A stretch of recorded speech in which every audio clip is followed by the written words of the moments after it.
Hello guys, good morning. आसतु आज आम मंजी बड़ी पारिबा। मंजी बड़ी पाई कौन कौन सामग्री दरकार आसतु आम जानिबा। ये हूँ बिरी बिरी आम कालीठू बतुरेकी धोईकी पेसिकी रखाई। तापर ये हूँ पानी कखारू मंजी। पानी कखारूर मंजी जो पानी कखारू आम बिरी पारि था ये हूँ तार मंजी। तापर ये हूँ छोट छोट कटा होता पियाज, ये हूँ तेजपत्र, ये हूँ लंका, आ ये हूँ जीरा, आउ दरकार अनुजाई लुण, आ ये हूँ अदा। ये सांग मैंने आमर अदा नुहे, ये हूँ आंब अदा जोटा कि आंब परी बास्ना हुए। यहाँ देखो सांग मैंने यहाँ अदा नुहे, यहाँ हूँ आंब अदा। यहाँ पूरा आंब परी बास्ना हुए जोटा कि बॉडी टेस्ट को आगे बढ़े दे था। आसतु सांग मैंने आज आम यही सामग्री को लेकिन मंजी बड़ी पाई। देखो सांग मैंने बिरी को एमती पानी हाथ होकर आम प्रथम फेणेबा। बिरी फेणा हो बिरी फेणा सरला से कखारू मंजी पड़ा। तापर कखारू मंजी को पकईकी आउ टे फेणा।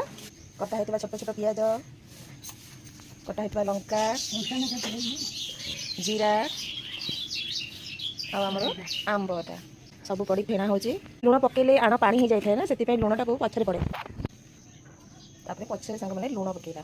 लुण पकईकी आण टी गोलेदबा। आम बड़ी फेणा सरीगला। एवं आम चलतु बड़ी की पकेबा। बड़ी कौन पकेबा सांग मैंने बड़ी आम पकेबा यही बजार जो थे आम आण लगाई। देखो सांग मैंने मंजी बड़ी पड़ी। बो आम बड़ी पकाउं देखो मंजी बड़ी यहीपरी आम मंजी बड़ी को लाइन लाइन कर सजेकी मंजी बड़ी पारिदेबा। पारिदे खरारे रखिदे 2-3 दिन भितर मंजी बड़ी सुखी जाए।